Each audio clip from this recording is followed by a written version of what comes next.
walk out. And that's just what French did, which led to a countywide search for the teen who ultimately killed himself with the officer's gun hours after the beating. In Blount County, Lauren Davis, Local 8 News. Judge Foster also told Lauren that there is a maximum security area. It has 34 beds for kids who are delinquent or who have committed crimes. A little known story with enormous consequences unfolded right here in East Tennessee and really shaped Anderson County as we know it today. It involves hundreds of hard-working men who were all killed in a matter of moments. Now, more than 100 years later, the story is coming back to life. If every step counts as a year gone back in time, then eventually this path leads to a story long grown over. This was the concrete foundation for a steam engine. And nearly forgotten.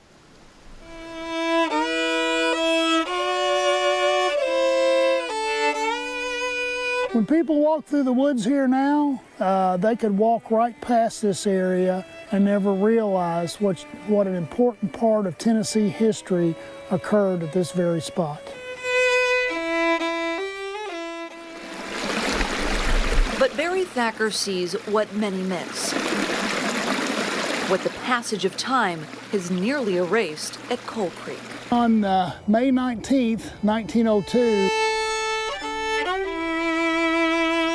every male member in the town of Fraterville perished in this disaster except for 3.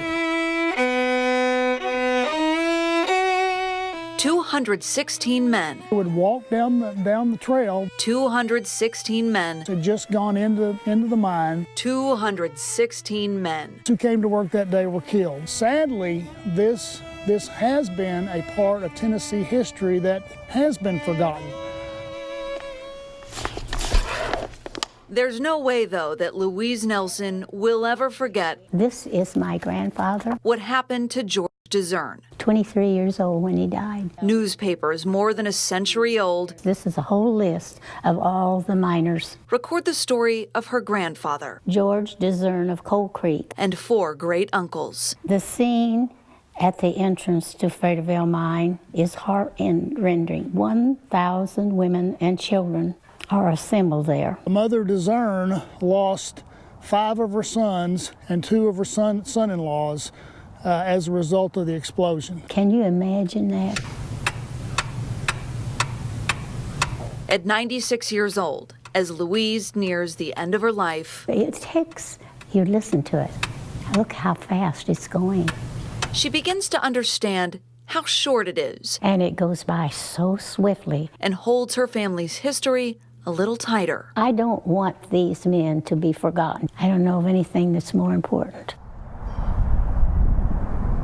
Nearly 100 miners killed in the explosion at Fraterville are now buried here. But 10 of them left something behind before they passed. And those were the ones who wrote the farewell messages. Those miners knew that within the next hour they were going to perish. So they wrote what was dear to their heart. Oh God, for one more breath. Ellen, remember me as long as you live. God and family. Those are the 2 things that every one of those farewell messages discussed. For decades, that's all that was discussed. It was so painful for them that they wouldn't talk about it to their children. And eventually, the story slipped away. Many of the headstones say that the miners are gone but not forgotten. And sadly, this has been a part of Tennessee history that has been forgotten. Come in and have a seat, please. Forgotten until Barry brought it back to life. Come in, have a seat, please. In every 5th, 8th, and 11th grade classroom. On page 247. In the state of Tennessee. My grandfather was a coal miner. The history of Anderson County's coal mines is now required learning. There is an amazing amount of history here. The final resting place for countless men is not where the story goes to die. Now I can pass it on to my great-granddaughters and great-grandsons. Instead, it lives, plain as day, set in stone. And it will validate what it says on their headstones, that they are gone but not forgotten. Well, many people ask what caused the explosion.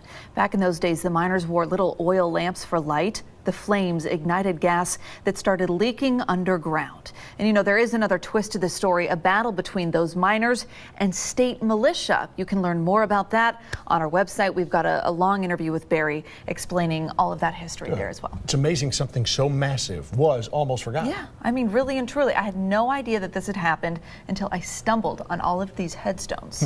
Every man but 3 in a town.